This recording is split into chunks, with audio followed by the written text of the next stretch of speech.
मेरे बच्चों, क्या हाल चाल है आप सभी के डियर स्टूडेंट्स। तो नवदीप सर की फिजिक्स की क्लास में आप सभी का स्वागत है बच्चों। अपने जो चल रहा था फिजिक्स में चैप्टर नंबर 5 इलेक्ट्रिक करंट, ठीक है। इसका पार्ट नंबर 7 अपने डिस्कस करने जा रहे हैं।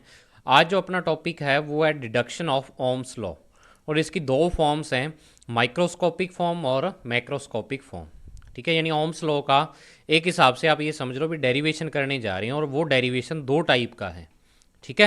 तो ये वाला मैंने आपको कहा था कि ओम्स लॉ तो उन्होंने टॉपिक काट दिया सिलेबस में से, लेकिन जो आज मैं टॉपिक करवा रहा हूँ ये वाला डिडक्शन ऑफ ओम्स लॉ, ये आपके सिलेबस में है, इंक्लूड है। अब जो 60% सिलेबस किया है, तो आपको ओम्स लॉ भी पढ़ना पड़ेगा सिलेबस में ना होते हुए भी, ठीक है ना।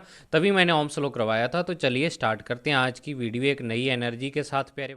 तो देखिए डियर स्टूडेंट्स, ओम्स लॉ का डिडक्शन करना आपको। डिडक्शन मतलब आप सिंपल लैंग्वेज में डेरिवेशन बोल सकते हो इसको, ठीक है। तो देखो ओम्स लॉ की दो फॉर्म्स हैं। दो फॉर्म्स मतलब ओम्स लॉ के दो फॉर्मूले हैं अलग अलग। एक फॉर्मूला आप पढ़ चुके हो, V is equal to I R, ठीक है। वो डायरेक्ट फॉर्मूला और एक इनडायरेक्ट फॉर्मूला है। और जो इनडायरेक्ट फॉर्मूला है उससे V is equal to I R वाला फॉर्मूला अपने पास आता है। समझ में आई बात।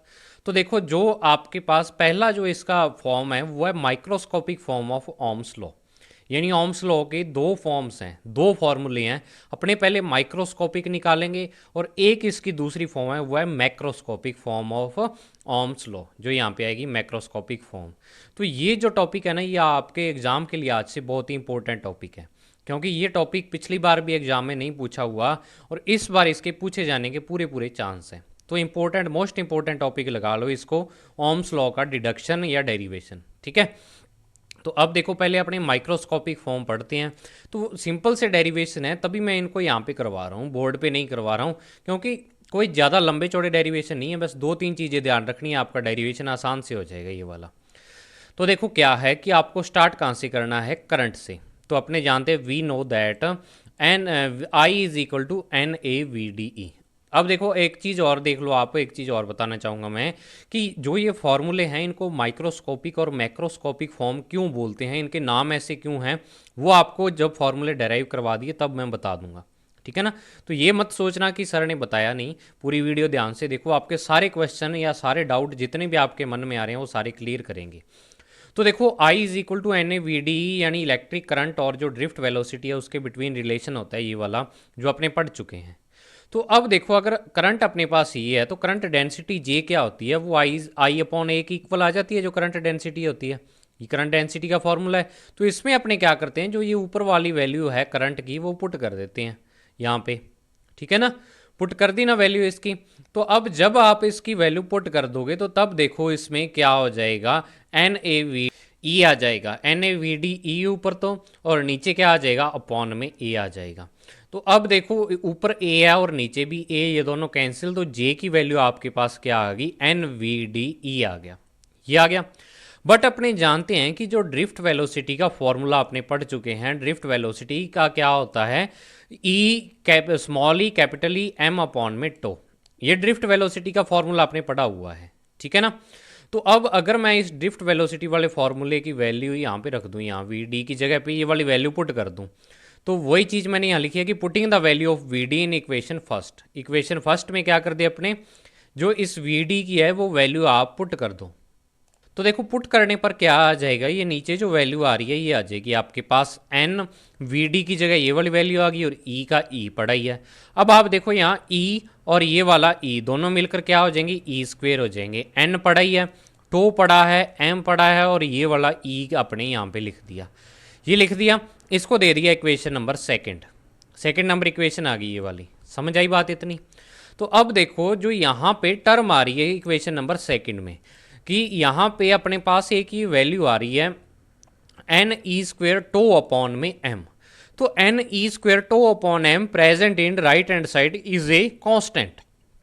ये वैल्यू क्या है, एक कांस्टेंट है। अब कांस्टेंट कैसे है, तो देखो कैसे है ये वाली वैल्यू, क्योंकि because value of small E and M is constant for electron. Electron के लिए जो ई है, चार्ज की वैल्यू इलेक्ट्रॉन पर, वो क्या होती है 1.6 इंटू 10⁻⁻19, और जो एम जो इस पे मास होता है इलेक्ट्रॉन का वो 9.1 इंटू 10⁻31 कूलम होता है इसकी वैल्यू, ठीक है। ये दोनों वैल्यूज़ होती हैं।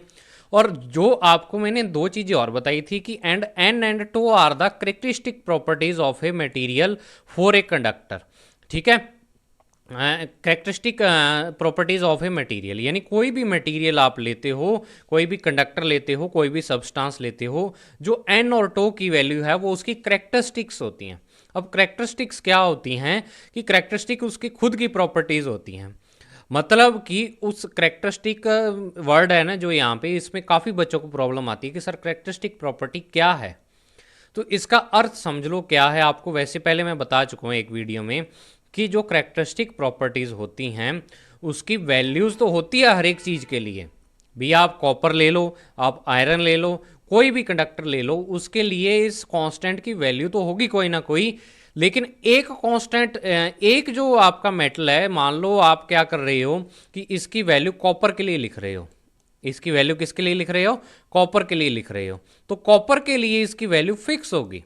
कॉपर के लिए वैल्यू क्या होगी, फिक्स होगी, इसकी भी बदलेगी नहीं। वो अगर आप क्या कर देते हो, कुछ चेंज कर देते हो, तो उसकी वैल्यू चेंज नहीं होगी, ठीक है। और जो आपका मान लो आयरन है, अगर आप यहाँ पे आयरन ले रहे हो, आयरन के लिए इसकी वैल्यू फिक्स होगी, लेकिन जो वैल्यू आपकी कॉपर के लिए है वो आयरन के लिए नहीं होगी। ऐसे नहीं भी जो कॉपर के लिए वैल्यू है वही इसके लिए हो, यानी वैसा कांस्टेंट नहीं है ये कि जिसकी वैल्यू हर चीज़ के लिए क्या हो, सेम हो। जैसे एप्सिलॉन नॉट एक कांस्टेंट है, इसको आप जैसे मर्जी यूज कर लो, एप्सिलॉन नॉट की वैल्यू आपके पास क्या रहेगी, कांस्टेंट ही रहेगी, ठीक है ना। एप्सिलॉन नॉट की वैल्यू कांस्टेंट ही रहेगी। कोई भी मटेरियल के लिए लिख लो, कोई भी चार्ज के लिए लिख लो, वो सेम ही रहेगी। तो वो एक क्या है, परमानेंट कांस्टेंट है, यूनिवर्सल कांस्टेंट है। और ये वैल्यू भी वैसे तो कांस्टेंट है, लेकिन एक फिक्स मटेरियल के लिए कांस्टेंट होती है, तो तभी इसको अपने क्या बोल देते हैं, करेक्टरिस्टिक बोल देते हैं। समझ आई इतनी बात बच्चों, भी करेक्टरिस्टिक किसको बोलते हैं, भी एक फिक्स मटेरियल के लिए उसकी वैल्यू फिक्स हो, लेकिन डिफरेंट डिफरेंट मटेरियल के लिए वैल्यू क्या हो, डिफरेंट डिफरेंट वैल्यू हो। समझ आई इतनी बात। तो करेक्टरिस्टिक प्रॉपर्टीज है, मतलब एक फिक्स मटेरियल के लिए इनकी वैल्यूज फिक्स होंगी। एन यहाँ पे क्या है, small N, number of electrons per unit volume, यानी उसके पर यूनिट वॉल्यूम में नंबर ऑफ इलेक्ट्रॉन फिक्स रहेंगे। और टो यहाँ पे रिलैक्सेशन टाइम है, यानी कि रिलैक्सेशन टाइम क्या कहा था, दोबारा रिपीट करो उस चीज़ को, क्या कहा था रिलैक्सेशन टाइम, कि दो, अगर आपको पता है इलेक्ट्रॉन जब ड्रिफ्ट वेलोसिटी से किसी कंडक्टर के अंदर मूव करते हैं तो वो एक दूसरे से क्या करते हैं, कॉलिजन करते हैं, और दो कंटिन्यूस कॉलिजन के बिटवीन लगने वाला टाइम रिलैक्सेशन टाइम होता है। तो इसकी वैल्यू भी एक फिक्स मटेरियल के लिए क्या होती है बच्चों, फिक्स होती है। तो वही चीज़ है कि इसकी वैल्यू क्या होती है, किसी स्पेसिफिक मटेरियल के लिए क्या होती है, फिक्स वैल्यू होती है इसकी। समझ आई इतनी बात। तो वही चीज़ मैंने लिखी है, characteristic properties of a material and for a conductor it's values are also constant. Conductor के लिए इसकी वैल्यूज क्या होती हैं, कांस्टेंट होती हैं। अब देखो इस कांस्टेंट को एक सिंबल दे देते हैं, और वो सिंबल क्या है आपके पास, वो है सिंबल आपके पास सिग्मा, ठीक है ना। ये वाला सिग्मा जो आपने किस में पढ़ा था, सिग्मा अगर आपके याद हो तो, ये आपने सिग्मा पढ़ा था Q अपॉन ए, यानी इसको क्या कहा था, सरफेस चार्ज डेंसिटी, ठीक है। तो वो वाला सिंबल ही है, लेकिन यहाँ पे सिग्मा का मीनिंग अलग है, वहाँ पे अलग था मीनिंग इसका। तो इस सिग्मा से मिक्स नहीं करना। फिजिक्स में बहुत बार ऐसा होता है कि आपको सेम चीज़, सेम सिंबल लेने पड़ जाते हैं, ठीक है ना।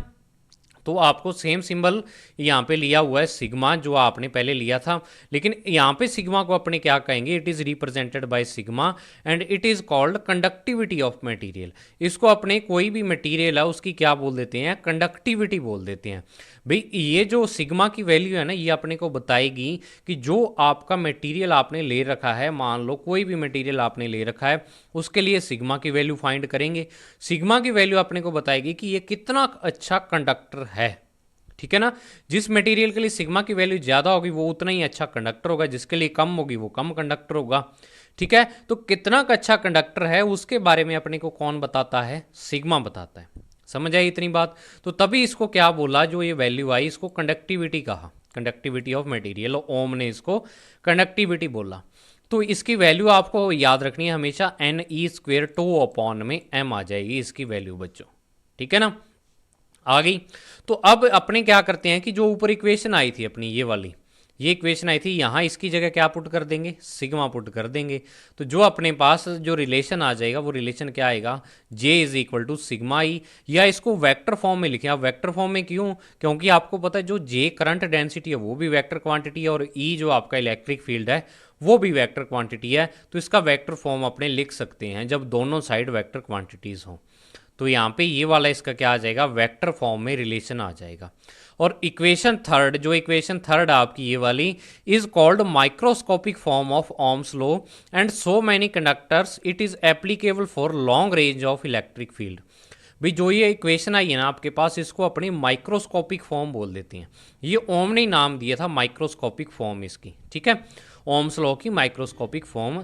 तो अब इसको माइक्रोस्कोपिक फॉर्म क्यों बोल देते हैं, तो उसका रीज़न ये है कि जो आपका इसमें क्वांटिटीज़ आ रही हैं जे और ई, इनको आप डायरेक्टली मेज़र नहीं कर सकते। डायरेक्टली नहीं, आपको अगर क्या करना है, जे की वैल्यू फाइंड करनी है, तो आपको करंट और उसका एरिया पता होना चाहिए। मतलब आप ये कह सकते हो कि आपको डीप जाना पड़ेगा, डीपली इसका क्या करनी पड़ेगी, स्टडी, या इसको मेजरमेंट करने के लिए आपको उसकी डीप स्टडी करनी पड़ेगी उस मटेरियल की। तो तभी डीप जाना पड़ेगा, मतलब आपको माइक्रो फॉर्म में जाना पड़ेगा। आप ऐसे कह सकते हो भाई, अगर मैं हिंदी में कहूँ, हिंदी में आपके समझ आ जाए, तो इसको माइक्रोस्कोपिक को हिंदी में बोलते हैं सूक्ष्म रूप। यानी सूक्ष्म यानी उसका गहनता से अध्ययन करना पड़ेगा आपको, गहराई से, ठीक है ना, तभी इस क्वांटिटीज को आप क्या कर सकते हो, फाइंड कर सकते हो। तो इस कारण इसको माइक्रोस्कोपिक फॉर्म बोल देते हैं। तो अब यहाँ पे जो आपने एक चीज, एक लाइन लिखी है कि for so many conductors it is applicable for long range of electric field. इसका मतलब है कि आप इसको कंडक्टर के लिए long range of electric field के लिए यूज कर सकते हो। लॉन्ग रेंज मतलब आप इलेक्ट्रिक फील्ड की चाहे तो छोटी वैल्यू हो चाहे बड़े वैल्यू हो, दोनों के लिए इस फॉर्मूले को लगा सकते हो। कई बार ये होता है ना भाई, बस इतनी रेंज तक अगर आपका कोई क्वांटिटी हो तो वहाँ तक ही आप इस फॉर्मूले को अप्लाई कर सकते हो, उससे आगे ये अप्लाई नहीं होगा, ठीक है। तो तभी क्या है, जैसे मान लो न्यूक्लियर फोर्सेज हैं, तो न्यूक्लियर फोर्सेज क्या हैं, शॉर्ट रेंज फोर्सेज हैं। आप उनको ज़्यादा डिस्टेंस तक अगर मान लो दो आपके जो न्यूक्लियर पार्टिकल हैं उनके बिटवीन डिस्टेंस ज़्यादा है, ठीक है, तो आप उस पर अप्लाई नहीं कर सकते न्यूक्लियर फोर्स का फॉर्मूला। तो वही चीज़ है कि इस पे जो यहाँ पे कोई कंडीशन लागू नहीं होती, आप इसके लॉन्ग रेंज में इसको यूज कर सकते हो। मतलब इलेक्ट्रिक फील्ड की छोटी से लेकर और बड़ी वैल्यूज तक इस फॉर्मूले को क्या कर सकते हो, यूज कर सकते हो। बच्चों समझ आई इतनी बात, ये माइक्रोस्कोपिक फॉर्म पूरी हो गई। इसको एक बार रिवाइज फिर कर लो आप। सबसे पहले करंट की वैल्यू लिखनी है, फिर उसके बाद J is equal to I upon A से J की वैल्यू फाइंड कर लेनी है, और J की वैल्यू में वी डी आएगा, N V D E formula आएगा, उसमें आपको क्या कर देना है, वी डी की वैल्यू को पुट कर देना है। तो आपके पास माइक्रोस्कोपिक फॉर्म आ जाएगी। वो जहाँ पे अपने एन ई स्क्वेयर टो अपॉन है, मैं उसको सिग्मा लिख देंगे। इतनी सी बात है, ठीक है। तो इस फॉर्मूले को आप 4-5 बार लिख के देखना, आपके आराम से याद हो जाएगा, गारंटी देता हूँ। आप अगर इतने बार लिख के देख लेते हो, आप कभी नहीं भूलोगे इसको, ठीक है। तो ये माइक्रोस्कोपिक फॉर्म थी। अब देखो नेक्स्ट अपने मैक्रोस्कोपिक फॉर्म इसकी पढ़ने जा रहे हैं। तो देखो मैक्रोस्कोपिक फॉर्म में क्या आ जाएगा, जो आपने फॉर्मूला ओम्स लॉ का पढ़ा है, अब V is equal to I R, जो ओम्स लॉ में फॉर्मूला पढ़ा था ना, उसको डेराइव करेंगे अपने। तो उसको अब बाद में डेराइव इसलिए करेंगे क्योंकि माइक्रोस्कोपिक फॉर्म से ही मैक्रोस्कोपिक फॉर्म आती है आपके पास, ठीक है ना। आपको माइक्रोस्कोपिक फॉर्म पहले निकालनी पड़ेगी, फिर मैक्रोस्कोपिक फॉर्म आएगी। तो अपने क्या करते हैं, इसके लिए आपको एक डायग्राम लेना पड़ेगा। अब अगर कई स्टूडेंट के मन में ये क्वेश्चन आ रहे हैं कि सर ये फॉर्मूले ऐसे कैसे आए, तो वो क्या है, डेरिवेशन जिस साइंटिस्ट ने दिया होता है अपने को, तो उसी हिसाब से करना पड़ता है डेरिवेशन, कि उसने जिस हिसाब से अपनी डिस्कवरी की है, जिस जो जो रिजल्ट यूज किए हैं, अपने उसी हिसाब से यूज करना पड़ता है। ये फिजिक्स का फंडामेंटल नियम है, फंडामेंटल लॉ है। आप जो साइंटिस्ट ने फॉर्मूला बना दिया, आप उसमें ये नहीं कह सकते कि सर ऐसा क्यों ही आया यहाँ पे।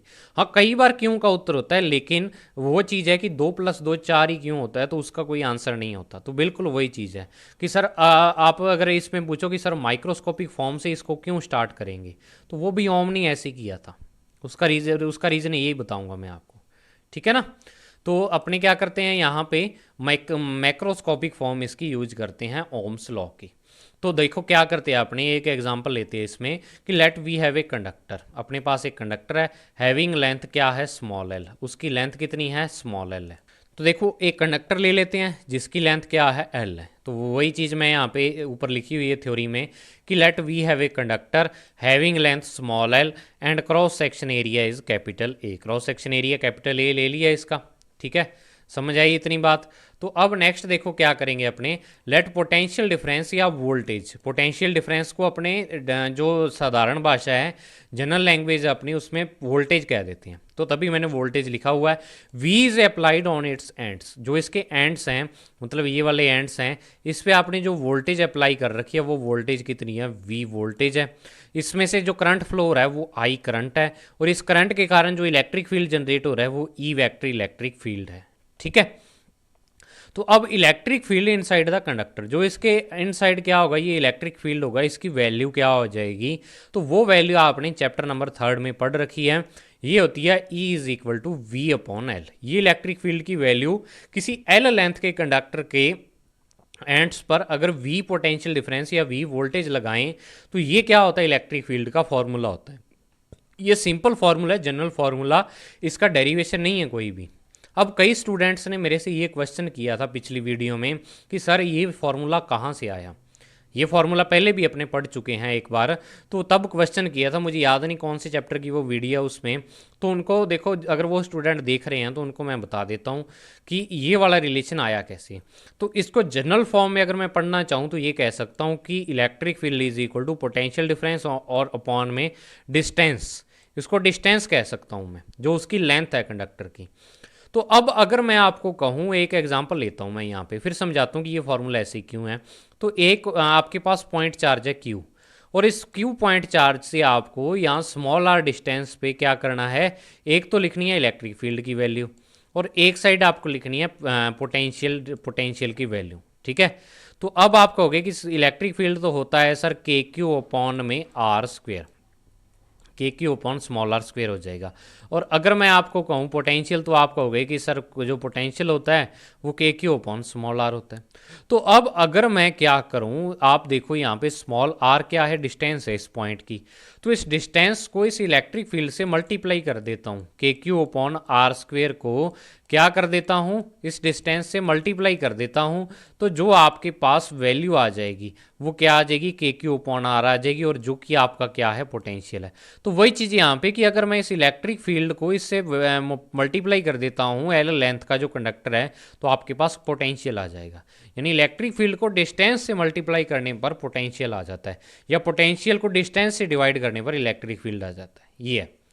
तो एल लेंथ के कंडक्टर के लिए यही फॉर्मूला अपने यूज करते हैं, E is equal to V upon L, और आपको पता है J is equal to I upon A होता है। अब आप कहोगे कि सर आपने ये दोनों फॉर्मूले क्यों लिखे, तो वो इसलिए लिखे कि अपने ओम के लॉ की माइक्रोस्कोपिक फॉर्म यहाँ पे यूज कर रहे हैं, जा रहे हैं, ठीक है। ये यूज करेंगे यहाँ पे J is equal to sigma E, तो ये फॉर्मूला लेते हैं और इसमें J और E की वैल्यू जो आपने ऊपर निकाली है, ये E की वैल्यू है और ये J की वैल्यू है, इसमें पुट कर दो बच्चों, पुट कर दी। पुट करने पर यहाँ आई अपॉन ए, यहाँ सिग्मा वी अपॉन एल आ जाएगा। तो यहाँ आप वी की वैल्यू निकाल लो। अब आप कहोगे कि सर वी की वैल्यू क्यों, क्योंकि अपने को पहुँचना है V is equal to I R या आर आई पर, तो वी की वैल्यू निकालनी पड़ेगी, ठीक है। तो v की वैल्यू जब अपने यहाँ से निकालेंगे तो वो क्या चीज़ आ जाएगी, v की वैल्यू देखो, ये वाला l इधर मल्टीप्लाई में चला जाएगा i के साथ, ये a अपॉन में पड़ा ही है, और ये वाला जो सिग्मा है ना ये यहाँ पे a के साथ आ जाएगा, तो सिग्मा है तो यहाँ और आई एल क्या आ जाएंगे, ऊपर आ जाएंगे। तो अब अपने इसको थोड़ा सा सिस्टमेटिक तरीके से लिखते हैं। सिस्टमेटिक तरीके से कैसे भी, जो ये 1 अपॉन सिग्मा है ना, इसको मैं एक नया कॉन्स्टेंट दे रहा हूँ, इसको कह देता हूँ रो। अब आप कहोगे कि सर कांस्टेंट नया क्यों दिया, क्योंकि देखो एक नई वैल्यू आ जाएगी कि अगर मान लो आपके पास सिग्मा की वैल्यू 4 है, ठीक है, और आपको मैं कहूँ कि 1 अपॉन सिग्मा क्या है, तो 1 अपॉन सिग्मा आप कहोगे कि सर 1/4 है। तो अगर 4 कांस्टेंट है तो 1/4 भी कांस्टेंट ही है, तो इसको अपने एक नया कांस्टेंट देते हैं, और ये कांस्टेंट आपका रो, ये रो का सिंबल है, ठीक है, जो आपकी बुक में है ना। मैं तो यहाँ इसको क्या कर देता हूँ, ये कुंडी सी यहाँ से बाहर निकाल देता हूँ, बुक में इसको ऐसे दिया हुआ है, ये वाला सिंबल बुक में ऐसे दिया हुआ है। तो अगर आप ऐसे लिखना चाहो ऐसे लिख दो, जनरली ऐसे लिख देते हैं कई टीचर्स, ठीक है, मेरा लिखने का यही स्टाइल है। तो रो यहाँ पे क्या है, एक नया कांस्टेंट, और जो रो आपने किसके इक्वल लिखा है, 1 अपॉन सिग्मा के इक्वल लिखा है। तो रो को अपने क्या बोल देते हैं, रो इज इक्वल टू 1/सिग्मा, और आपको पता है सिग्मा वैसे क्या होता है, N E square tau upon m. तो अब 1/सिग्मा क्या हो जाएगा, m upon n E square tau is an another constant, ये एक अनदर कांस्टेंट है। It is called resistivity of conductor, इसको अपने कंडक्टर की क्या बोल देते हैं, रेजिस्टिविटी कह देते हैं। और it is also a characteristic property of material, ये भी एक मटेरियल की करेक्टरिस्टिक प्रॉपर्टी है, मतलब मटेरियल पर बेस्ड है। अलग अलग मटेरियल के लिए इसकी वैल्यू अलग अलग होगी, डिफरेंट डिफरेंट होगी, एक ही मटेरियल के लिए इसकी वैल्यू कांस्टेंट रहेगी। समझ आई आपको बात। तो इसको क्या बोला, रेजिस्टिविटी, ऊपर वाले को क्या बोला, कंडक्टिविटी। ठीक है ना। अब एक चीज आपके मन में अगर आ रही है कि सर ये रेजिस्टिविटी कंडक्टिविटी है क्या, तो इससे जो जस्ट नेक्स्ट वीडियो है ना, वो नेक्स्ट वीडियो में मैं आपको इसके बारे में डिटेल से चीज़ें करवाऊंगा। नेक्स्ट वीडियो में 2 टॉपिक यही हैं आपके, रेजिस्टिविटी और कंडक्टिविटी। उसमें डिटेल से पढ़ेंगे कि आप एक्चुअल में ये चीज़ें होती क्या हैं, कांस्टेंट ये जो दिए हैं इसका अर्थ क्या है, मतलब क्या है। ठीक है। तो एक बार आप यहाँ पे इतने याद रखो भी, रेजिस्टिविटी और कंडक्टिविटी है और करेक्टरिस्टिक प्रॉपर्टी है मटेरियल की। तो अब ओम ने यहाँ पे क्या किया, ओम ने अपना लॉ बनाना था यहाँ पे। तो ओम ने क्या किया कि for a conductor small L and A, for a conductor small and A remains constant, यानी जो एक कंडक्टर है, मान लो आपने एल लेंथ का कंडक्टर ले लिया, ना ही तो उसकी लेंथ चेंज होगी अपने आप और ना ही एरिया चेंज होगा। लेंथ और एरिया सेम रहेंगे उसके, जब तक आप चेंज नहीं करोगे तब तक अपने आप तो चेंज होंगे नहीं वो। ठीक है ना। तो अब उसके लिए एल और ए कांस्टेंट रहता है। तो रो क्या है, एक अल्सो एक कांस्टेंट है, रो कांस्टेंट है। तो आपको पता है रो क्या है, यहाँ पे ऊपर अपने कांस्टेंट लिख लिया। तो जो ये ऊपर क्वांटिटी आ रही है ना यहाँ पे, रो एल अपॉन ए, इसमें रो कांस्टेंट हो गया, एल की वैल्यू कांस्टेंट होगी, ए की वैल्यू कांस्टेंट होगी। तो रो एल अपॉन ए यहाँ पे क्या है, एक कांस्टेंट है। अब आप में से कई सोचेंगे कि सर एल तो इंक्रीज कर सकते हैं, 1 मीटर की वायर ले ली तो 2 मीटर की ले सकते हैं, 2 मीटर की ले सकते हो, लेकिन जब आप उसको सर्किट में यूज कर रहे हो तो वो ऑटोमेटिक से 2 से 3 मीटर नहीं हो जाएगी, 2 की 2 ही रहेगी। तो तभी इसको कांस्टेंट ले रहे हैं कि जब आप कोई एक्सपेरिमेंट करते हो, उस एक्सपेरिमेंट में जो वायर काम में लेते हो या कोई भी आप कंडक्टर काम में लेते हो, अपने आप चेंज नहीं होता वो जब तक आप खुद चेंज नहीं करते। ठीक है। तो तभी ये क्या है कि ये वैल्यू कांस्टेंट है, और इस कांस्टेंट को ओम ने कह दिया कि इसको अपने कैपिटल आर से शो करेंगे और इसको अपने रेजिस्टेंस ऑफ कंडक्टर बोल देते हैं। तो रेजिस्टेंस का फॉर्मूला अपने को कौन सा लॉ देता है, macroscopic form of Ohm's law. तो आर, रो एल अपॉन ए को अपने क्या लिखा, आर लिख दिया यहाँ पे, कैपिटल आर। अब ओम ने क्या किया, आप कहोगे कि सर उसने आर क्यों लिखा इसको। ठीक है, ये भी क्वेश्चन बनता है यहाँ पे, कई बच्चों के दिमाग में आ रहा होगा कि सर रो एल अपॉन ए को उसने रेजिस्टेंस ही क्यों लिखा। तो उसने, ओम ने क्या किया कि इसकी यूनिट निकाली, डायमेंशन निकाली। तो उसने जो रेजिस्टेंस डिफाइन किया था V अपॉन आई से, तो इसकी यूनिट और डायमेंशन बिल्कुल उसके सेम ही आई। तो एक क्वांटिटी की यूनिट और डायमेंशन सेम होती है, तो उसने कहा कि वो रेजिस्टेंस है तो ये भी रेजिस्टेंस ही होगा। ठीक है ना। तो यूनिट और डायमेंशन कभी चेंज नहीं होती है, तो यहाँ से उसने ये फॉर्मूला निकाल दिया। तो इस तरीके से यूनिट और डायमेंशन नए फॉर्मूले निकालने में भी हेल्पफुल होते हैं। ठीक है। तो ये रो एल अपॉन ए से जो क्वांटिटी आई अपने को मिली वो आर मिली। तो अब जो ऊपर वाला जो आपका फॉर्मूला है रो एल अपॉन ए, इसमें आर लिख देते हैं। तो V is equal to R I, यहाँ पे क्या आ जाएगा, इसका फॉर्मूला आ जाएगा। ठीक है। Which is called macroscopic form of Ohm's law, Ohm's law की मैक्रोस्कोपिक फॉर्म बोल देते हैं। और here quantities V I and R is directly measured by, किसके द्वारा मेजर कर सकते हैं इसको, बाय इंस्ट्रूमेंट्स। इसको अपने डायरेक्टली किससे, इंस्ट्रूमेंट लेके और इंस्ट्रूमेंट से मेजर कर सकते हैं। अब एक जो क्वेश्चन है, हाँ दोबारा बता देता हूँ आपको कि इसको ओम्स लॉ की मैक्रोस्कोपिक फॉर्म क्यों कहते हैं।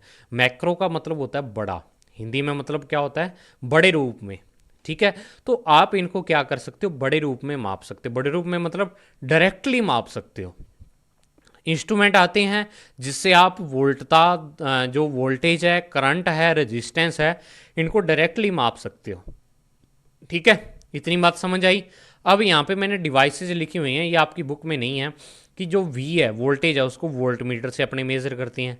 जो आप लैब में देखोगे भी, जो आपकी लैब्स है ना, जब प्रैक्टिकल होंगे तब प्रैक्टिकल में देखना आप, वोल्ट मीटर वोल्टेज मेज़र के लिए होता है। एमीटर क्या होता है, जो आपका क्या है कि जो इसमें आता है, जो करंट माप, करंट को आप मेज़रमेंट करने के लिए, वो तब क्या काम में आता है, आपके एमीटर काम में आता है। समझ में आई बात। और जो क्या है कि अगर आपको तीनों ही मेज़र करने हो, करंट भी मेज़र करना, वोल्टेज, रेजिस्टेंस, तो आजकल ऐसे डिवाइसेस हैं, ऐसे क्या हैं मेज़र करने वाले इंस्ट्रूमेंट अपने पास, जिससे आप तीनों को ही एक डिवाइस से मेज़र कर सकते हो। उसको मल्टीमीटर बोल देते हैं। और ये बहुत सारे बच्चों ने आप में से देखा भी होगा मल्टीमीटर। वो मैं दिखा भी देता हूँ यहाँ पे। मैं डायग्राम आपको, ये वाला मल्टीमीटर होता है जो बिजली वाली दुकानें हैं ना, उस पर देखा होगा आपने। इलेक्ट्रिसिटी वाली दुकानें हैं उनके पास होता है ये मल्टीमीटर। अब इसमें होता क्या है, यहाँ पे दो तारे लगाते हैं, दो वायर्स लगाते हैं यहाँ पे, और दो वायर्स आगे इससे कनेक्टेड होती हैं। और मान लो जिन भी दो पॉइंट के बिटवीन आपको वोल्टेज निकालनी है, करंट की वैल्यू निकालनी है, रेजिस्टेंस निकालना है, उन दो पॉइंट के बिटवीन इसको क्या कर दो, उन दो पॉइंट्स को इनके साथ कनेक्ट कर देते हैं। अब मेज़रमेंट कैसे करते हैं वो भी देख लो एक बार। चलो थोड़ा सा इंटरेस्टिंग टॉपिक है, इसको बड़ा करके दिखा देता हूँ फोटो को मैं। देखो होता क्या है इसमें, अगर आप में से कई बच्चों ने तो यूज करके देखा भी होगा इसे। इसके एक साइड ऐसे एरो का सिंबल है, ये वाला, ये एरो होता है, ठीक है। और इस बटन को घुमाते हैं ना तो टक टक की आवाज़ आती है, और ये टक टक इन पॉइंट पर आके रुक जाता है। जब ये चलता है ना तो इन पॉइंट पर आके रुक जाता है। एक टक करेंगे आपका ये आगे हो जाएगा, ठीक है। तो अब अगर आपको वोल्टेज मापनी है, वोल्टेज मेज़र करनी है, तो आप इसको घुमा के क्या करोगे, यहाँ ले आओगे। ये वी लिखा हुआ है ना यहाँ पे, ये भी वोल्टेज वाला एरिया है, और इधर वाला भी अगर आप यहाँ पे सेट कर दोगे तो ये भी क्या है, वोल्टेज वाला एरिया है आपके पास, ठीक है। ये ए लिखा हुआ है तो ये करंट। जब भी आपको सर्किट में करंट मेज़र करना होगा तो आप इसको घुमा के इस यहाँ पे ले आओगे। और ये ओम लिखा हुआ है यहाँ पे, ओम आपको सिंबल दिख रहा होगा ये वाला, तो ये ओम का सिंबल है। तो ओम मतलब रेजिस्टेंस जब आपको मेज़र करना हो तो आप यहाँ पे सेट करोगे। अब ये देखो इसमें कई चीज़ें हैं कि देखो, अगर मैं और बड़ा करके दिखाऊँ आपको, ये देखो मैं रेजिस्टेंस देखते हैं अपने, इसमें देखो क्या है, जैसे लिखा हुआ है 200, 2000, 20K, 200K और 2000K, ये लिखा हुआ है। तो इसका 200 मतलब जब आप ये क्या है, रेंज सेट करने के लिए है भी। आप इस बटन को घुमा के इसकी सीध में ले आओगे, जब आपका पॉइंटर यहाँ पे होगा तो तब आप 200 ओम की रेंज का रेजिस्टेंस क्या कर सकते हो, मेज़र कर सकते हो बच्चों। भाई 200 के आसपास हो, 300 हो, 400 हो, तो उस रेंज का आप क्या कर सकते हो, मेज़र कर सकते हो। अगर आपके पास 1000 में रेजिस्टेंस आ जाए तो आपको यहाँ पे सेट करना पड़ेगा, फिर ये मेज़र करेगा 1000 वाले को भी। 2000, 3000, 4000 ओम तक का रेजिस्टेंस आपको यहाँ पे सेट करना पड़ेगा पॉइंट। अब 20K का मतलब 1000 यानी 20,000, 20,000 ओम का अगर आपको रेजिस्टेंस मेजर करना हो उस रेंज का, 20,000, 21,000, 22,000, इस रेंज का रेजिस्टेंस मेजर करना हो तो आपको यहाँ पे इसको पॉइंटर को लाना पड़ेगा। तो ये एक डिवाइस है जिससे आप क्या कर सकते हो बच्चों, डायरेक्टली मेजर कर सकते हो करंट को, वोल्टेज को, और जो आपका रेजिस्टेंस है उसको, ठीक है। तो आज की वीडियो में बच्चों इतना ही था। मुझे उम्मीद है आपको मैक्रोस्कोपिक और माइक्रोस्कोपिक फॉर्म समझ आ गई होगी। मैक्रो बड़े रूप में, माइक्रो छोटे रूप में। J is equal to sigma E micro, V is equal to I R macro. जो आर की वैल्यू है वो रो एल अपॉन ए है, रो की वैल्यू 1 अपॉन सिग्मा, सिग्मा की वैल्यू एन ई स्क्वेयर 2 अपॉन में एम आ जाएगी। ये सारी वैल्यूज जब आप लिख के देखोगे ना तब याद हो पाएंगी आपके, वैसे नहीं हो पाएंगी ये याद, ठीक है। तो मुझे उम्मीद है आपको समझ आ गया होगा। आपको ये वीडियो कैसी लगी मुझे ज़रूर बताना कमेंट बॉक्स में, जिससे मुझे मोटिवेशन मिलता है। आप ये मत समझना कि सर को कोई फ़ायदा होता है कमेंट से, मुझे कोई फ़ायदा नहीं होता। कमेंट के कोई रुपए नहीं देते यूट्यूब वाले, बस मुझे मोटिवेशन मिलता है कुछ अच्छा करने का आप लोगों के लिए। तो मुझे कमेंट में ज़रूर बताना, तो उससे क्या है, थोड़ा जो सुधार करने वाला होता है वीडियो में वो भी मैं कर लेता हूँ, और मुझे फीडबैक का भी पता लग जाता है कि बच्चों को कितना समझ आ रहा है। तो मिलते हैं बच्चों नेक्स्ट वीडियो में, तब तक के लिए thank you, have a nice day dear students.